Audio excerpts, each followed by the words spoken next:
Oh, Chukwu. How will we get any energy to run on it? When I got on about that, I will miss you there, here. I will be a man down and saw the other dealer.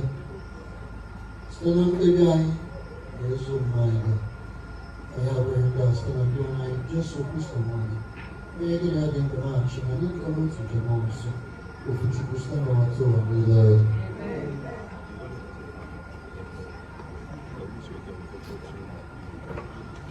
something's getting covered.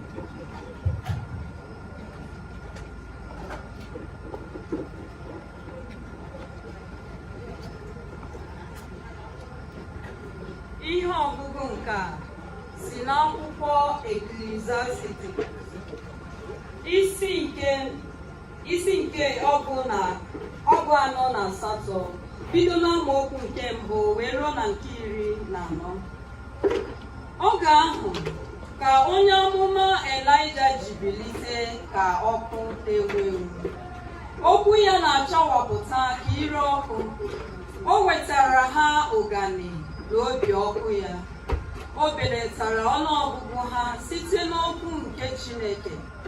O mechiri eluigwe mmiri akwụsị izo ugboro 3 kwa ka o si n'elu kodata ọkụ. Elaịja, ịdị ebube n'ọrụ ịtụnanya gị, onye tosiri ịnya isi dịka ị pụrụ ime. Ị siri n'ala mmụọ kulite onye nwụrụ anwụ, ịdọlitego ndị eze tinye ha na mbibi, si n'elu akwa dọtụkwa ndị a maara aha ha. Ị ṅụrụ mba na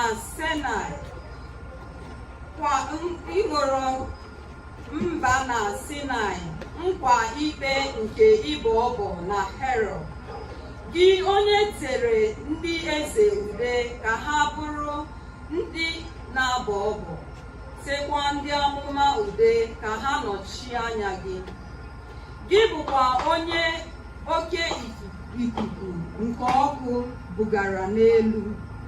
Gị onye dị nkwadebe n'oge karịrị ịkara, dịka akwụkwọ nsọ siri kwuo, ime ka iwe Chineke dajụọ tupu ọkụ amụma ebido. Ị hụghị obi ndị bụ nna n'ebe ụmụ ha nọ, ma dozie ebe Jekọb niile dịka ha dị na mbụ.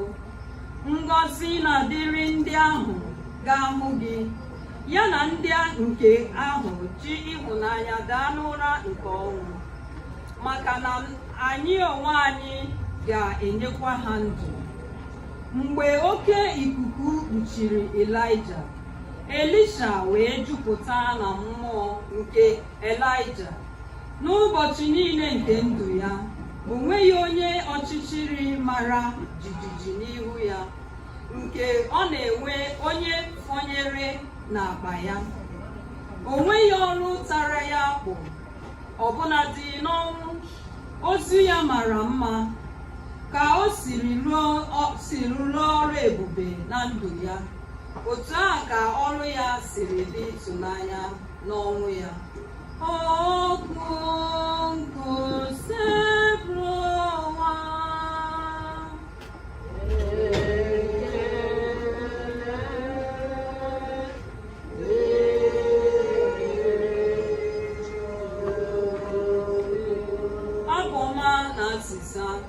Ṅụrịanụ n'onye nwe anyị, unu bụ ndị ezi omume.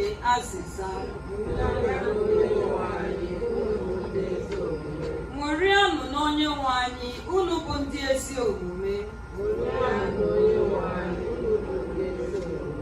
Onye nwe anyị bụ eze, ka ụwa ṅụrịba ọṅụ. Ala niile mmiri gbara gburugburu, urukpu na ọchịchịrị gbara ya okirikiri. O jiri ezi omume na ikpe nkwụmọtọ wee tụọ ntọala ocheeze ya azịza.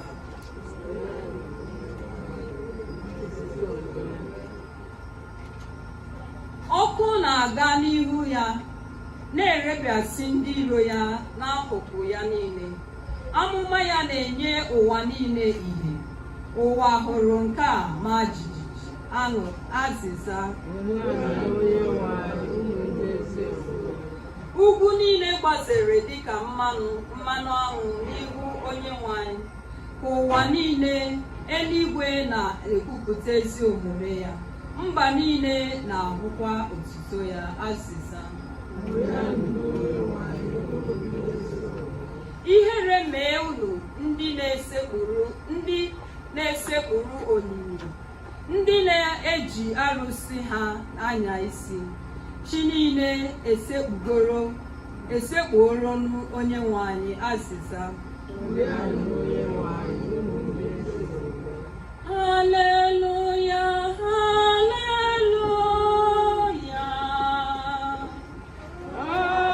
haleluya, haleluya.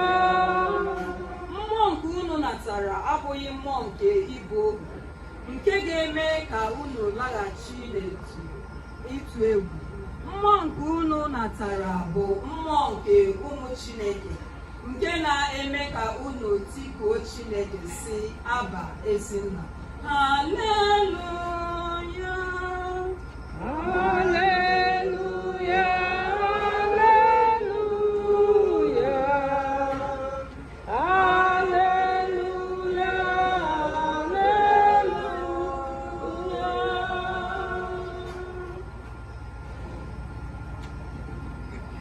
Onye nwe anyị onye ọrụ.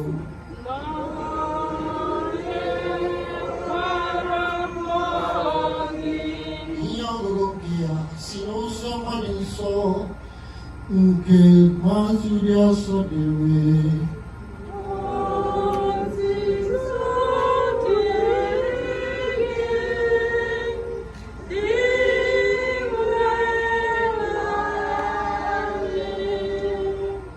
Jesu bụ onye resoro asị, mgbe unu na-ekpebere, unu ekwukwala ọtụtụ okwu na-abaghị uru dịka ndị mba ọzọ si eme, n'ihi na ha na-eche na site n'ọtụtụ okwu na Chineke ga-ekpebere ha. Unu emekwala ka ha, n'ihi na nna unu maara mkpa unu tupu unu arịọ ya. Ya bụ, na-ekpe n'ekpere otu a: Nna anyị nọ n'eluigwe, ka otuto dị n'aha gị, ka ọchịchị gị bịa, ka eme uche gị n'ụwa dịka esi eme ya n'eluigwe.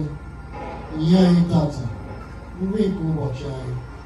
Gbaghara anyị mmehie anyị dịka anyị si agbaghara ndị mehiere anyị, ma ekwela ka anyị kwenye na nranye, ma zọpụta anyị n'ajọ ihe niile.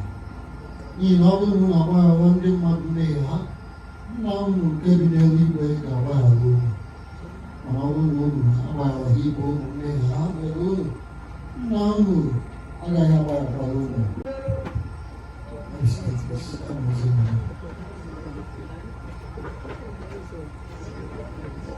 Ọnụ na Kristi anyị na-anabata dịka isi okporo malite masị ọsọ mmadụ niile ịgbapụta isoro gwarị anyị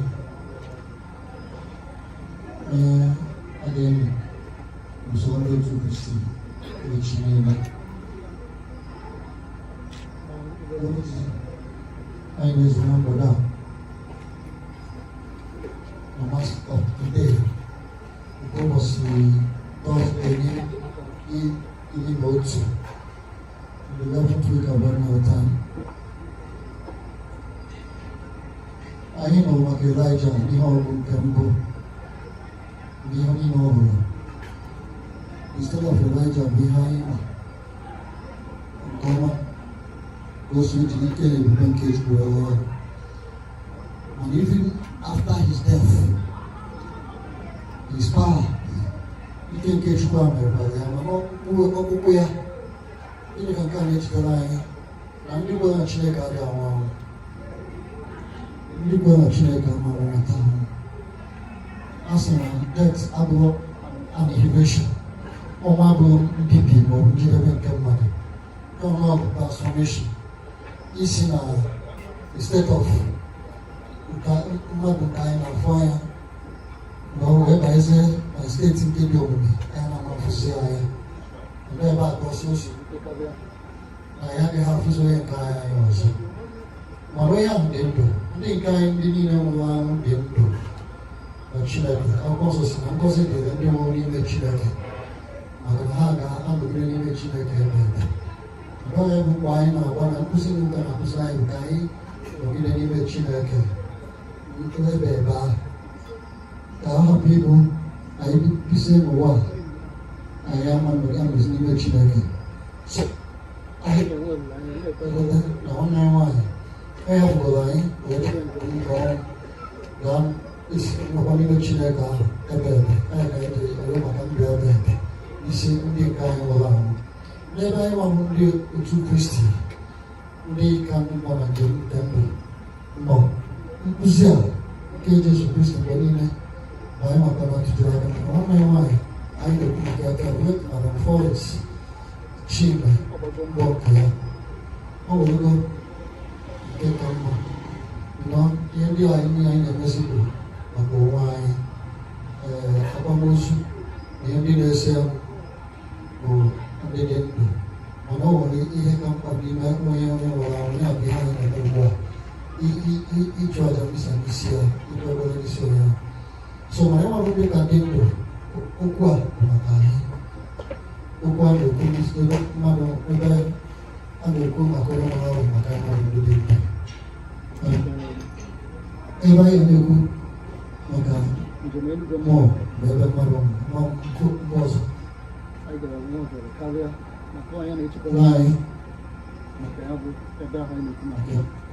Most of the time, even the Lord has a place for him. Yes, because of how we live, the pressures of this life. I'm not going to the church, by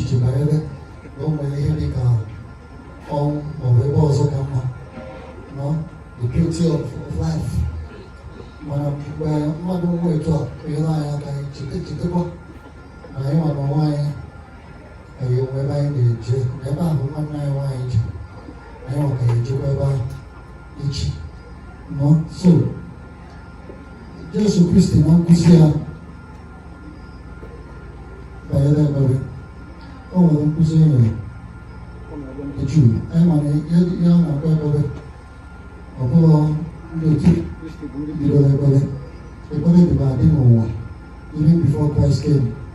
Ndị Juu na-ekpe ekpere, ndị nna nna anyị ha ndị ochie na-ejebe ụka na-ekpe ekpere, mana ọzọ na-azụta ekpere ha na-ekpe. Mana Jesu Kristi bịara anyị ma nke before a new people forgot. Jesu Kristi bịara ịkpọkọta ndị mmadụ maka Chineke, ndị ga-efe Chineke ka Chineke si wee chọọ. So o wee na-akụziri anyị ka Chineke si wee chọọ ka anyị na-ekpe ekpere.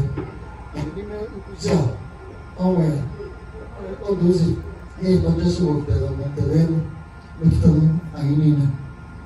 Nke mbụ, Jesu si na-ekpe ekpere etu a, this is the way I designed the Chineke si design ọ na anyị ga-esi na-ekpe ekpere. Ya bụ ka hapụ ide ka ndị ebe na anaghị na-ekpe ekpere mana ha amaghị ihe ha na-ekpe. For example, anyị ma n'oge ochie ndị nọ n'ahịa na-ejighị ụka ndị believe ndị ka na-ekpekwa otu ahụ, ndị African Traditional Religion na ha na-ekpe ekpere ha na-asị ha na-eje ọfọ na-asị ọbịanihu mgbuo onwe ya, ọbịanihu mgbuo onwe ya. Anyị na ihe omeme the goat, that is onye ilo ya nwụọ and all that. So ekpere ha dabara usoro ekpere Jesu Kristi na-akụziri anyị. So akụziri anyị sị anyị ji ekpere nọmba 1 anyị ga-afụta Chukwu dịka nna anyị niile. God is a universal Father. Number 1, give us afụ Chineke Chineke, is it my personal father? Maka in that perspective of even Chineke as the father of all, the Elayaka, I am matter. No more so someone no more. No more someone can Chineke. Na Chineke, the guy in the universal dimension, they are all not God and even. Therefore, na bambo na ndị ọzọ n'akụkụ anyị na-eme sure na anyị na-achụ udo n'etiti onwe anyị. Sometimes enwere otu nkụzi na-aghọtara ha, the way they see God and the way they present Him. Somebody just called me this morning, the former parishioner, ebe ndị emekwa ọfụma n'ụka, wee na-egosi m iwu ya na ọ dị na nsogbu ndị nna ya na ndị nna ya na-enwe mmekọ ọzọ.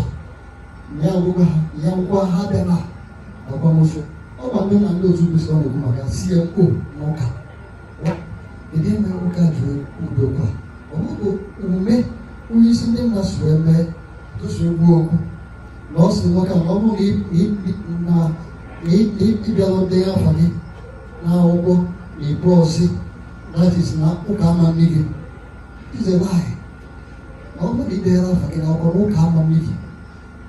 We have a book made to be overzealous and also extremism. We have who can accuse you behind no visualize and remedy. Even a man, when you book, you could be a call a Jew, where the man they go like I call them never. What's called Christian or Pussy? Now, when you two Christian, no, you're not in communion with the church. The day woman didn't in communion with the church. Woman didn't in communion with church, but when they make now go or commit scandal, not say or commit apostasy. Woman put openly, senior girls in a chukwu. Maybe not just social media declare. I saw something on social media sometime last week. Where Anna Mafia and Nigeria, you go and active. Also, the young boys were too Christian. Was a Christian. They go to traditional religion. They're bad animals. So when you do what political apostasy, what you decide to go to Christian, go prove. Now, Ukagasi higher than the boy, you don't man. Also, Ukagasi higher than go. Put a note many bishop propose. Yes, when you put an open name a bishop oppose, that is Bishop Vedas. When a bishop name oppose, Kusoka, or then Lafia name Akaja. Oh yeah, go come and see. No, yeah, he could declare Gloria, no, Okaya Lemi. So, but I'm also, the most also people cheap when you're too Christian, no one with a Christian brother. And the hand of it an email of Christian brother. Oh, we can see. Father now, brother, Kalmas was saying, oh, Christian brother, my God, go to Pamata. Yeah, no, I remember part of that Christian brother. So, ever I got to see again, Father now found out to Christian brother. So, I know my Christian brother. I don't know what I'm doing. He would do overseas, I cannot tell. In a town, no, December. Ma ọ bụrụ na ọ bịa bịawa dị ahịa na nke ndị nna na ụka ya wee ya okwu ha dụrụ mma. Chineke na-akpa anyị nche okwu ka eji tinye ọnụ okwu na-emekwa ka ndị mmadụ na-esoro ụka. Onye na-ekwu okwu etu a ọ chọkwa ya ahụ soro ụka ka ọ chọkwa ọ hapụ so ụka isi iji ọnwụ wee na-eyizi mmadụ egwu na ọ bụrụ na mmadụ nọ n'ahịa wee ya. And onye ahụ enweghị ọgbọ ya na-ekwu also the church hierarchy. All bishops will declare an ION based on this fact. We go get up. We hear Gucci and go to Christian and we hear the church. We committee, public scandal of apostasy. We renounce God. Senior, we go to church. I am in the way to a new to the America and the hammer over. Yeah, and over. Maka na awon ba ndị na-eto eto these young people. They say na only women and Kazama. They should be very careful because ihe a bụ ihe ga-ebupụte mmadụ nwụọ ihe na-ekwusi ka enye ya nchọcha asị gị mba. I've done it to some persons. Now when they a young man, a young woman. Pụtasị na ya na-emebezi ihe awụsị na ya efebezi ebe a kasị mma na ya na-emezi eze nwaanyị young women ha na-emezi ya kịta ebezi eze nwaanyị. Gịnị ka onye ka iche o dị na nsogbu Kraịst o so oge nọ the other side of the world. Ndị sometimes if their parents are gonna look at people na people came here na baptism. Baptism, yes, is strong enough even make a man ozi mmadụ nwere ike ibu na that baptism. I don't want Igwe and Igwe oge nọ n'oye. This man, he declared mmadụ commit apostasy. He declared nothing. Ọ ya ma oge eme baptism na aka Igwe ga-eme baptism. Therefore, may I trouble anything with Oka. He made it open and he acted it out. So what does look there and so he was a good Bishop sent them when the team Kaijin or being a beer where I said what the matter. The man refused to offer us seats. But you know my Yochi. I now have bishops there. I was like, who is Bishop? Or you Bishop? I have a bishop named so he made book with that in the kitchen. Oh, we now should go Christ. Now I know my baptism, but what you go baptism? Baptism how does he way? Nandria. So, Chineke, I can't know the good by him. I am going to Chuku. Chineke, you know, whatever the platform, I could see you on one better. Mana, so, just represent Tata. Because of Inuchea, people who took this living out the life of Christ. You make a good Christ and TV. And I can wrote the way to Christ. I got about when you see them. When they do their own work, Jesus Christ and by.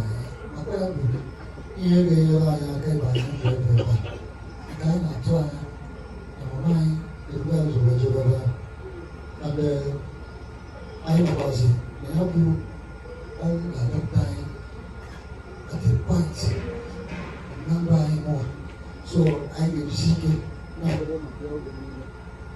ekpere na ga-emesi ọkụzi anyị ekpere jide ekpere mgbe na-agbado ya ihe na-emepe obi mmadụ onwe ike ị na-erute ndị a Jesu akụziri anyị dịka mgbaghara ogide maka mgbaghara na ọ ịrụ onye ndị ibe anyị mgbaghara na ndụ nke anụ a ịrụkwa ka anyị si atụ na Chineke ga-agbaghara anyị mmehie anyị ga so ọ dị mkpa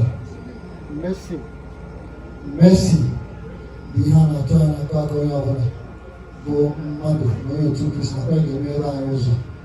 Ọ bụ ihe ahụ anyị nyere ndị ọzọ ka Chineke ga-akwụnyeghachi anyị anyị na-ekpere ndị nwụrụ anwụ ekpere ka Chineke mere ha ebere.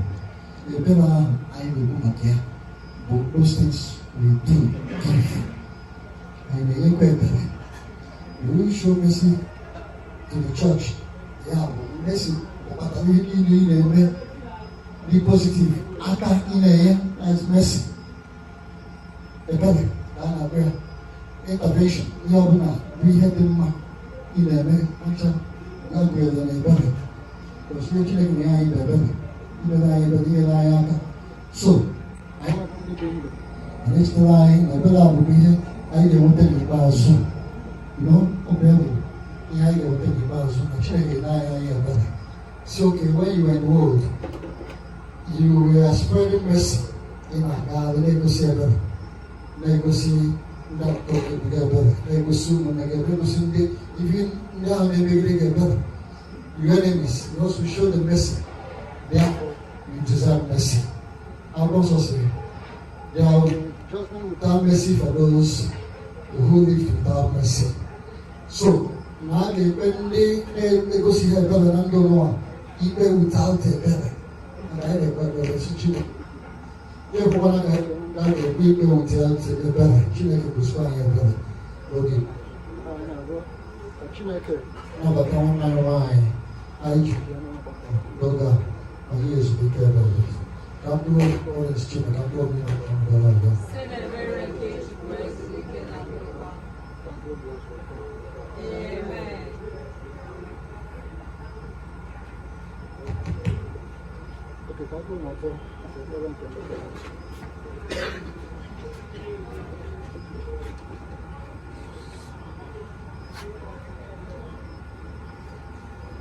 Ụmụnne m na Kristi,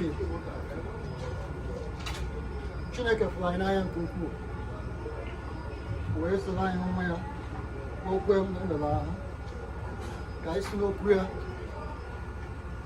na ozi ya wee nweta ndụ ebere ka anyị gbakọ ọnụ tata na-achụ aja misa maka nwanne anyị nwaanyị na-achụ aja misa n'isi nwanne anyị nwaanyị ka Chineke gosi ebere na nyekwa anyị nwa ndị dị ndụ amamihe na nghọta iji okwu ya wee bie ndụ anyị ife anyị ga-aza ya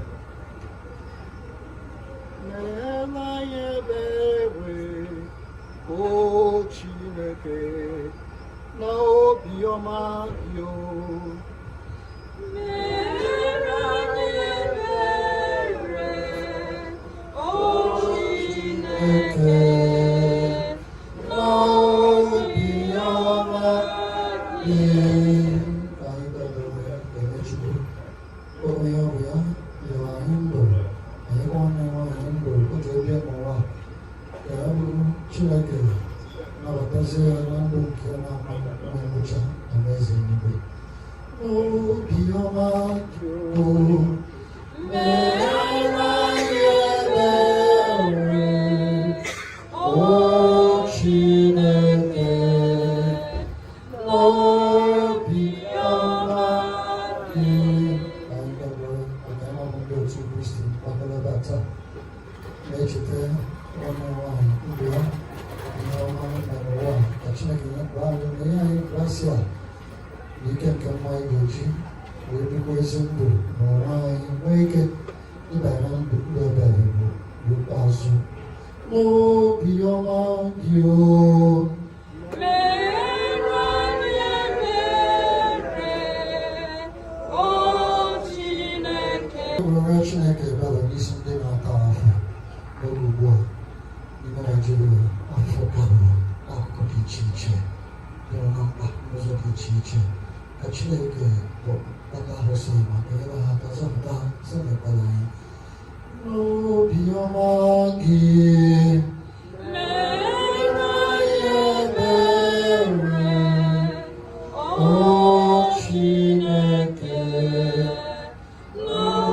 n'obiọma gị ka anyị kpebere maka ụmụ anyị na-abụ ụwa ndị otu Kristi ikwere na Chukwu kedu onye anyị Jesu Kristi onye kpọrọ anyị okwu site na baptizim ka anyị hụ ike ya ebere nabata ụmụnne anyị ndị a anyị ezumike ebere tinyekwara nwanne ya nwaanyị weletara Florence Chima ka anyị nwee ezumike ebere na eze niile n'obiọma gị o mere anyị ebere o Chineke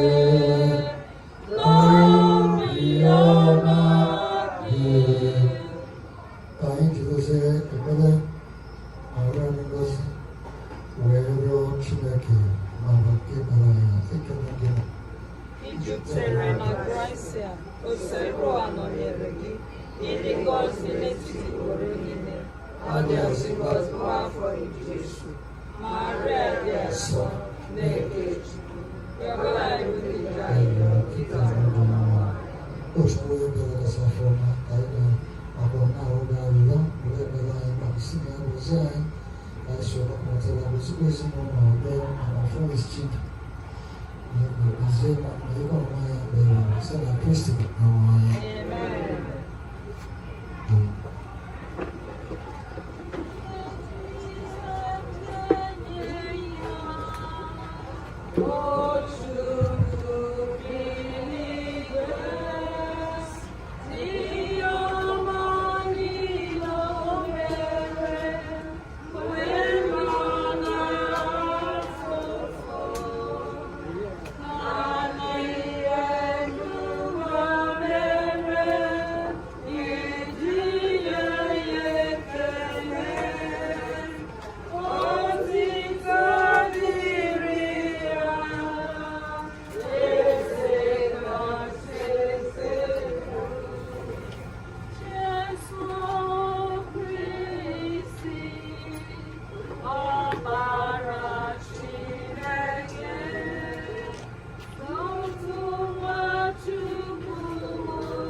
Gafanı yoksa.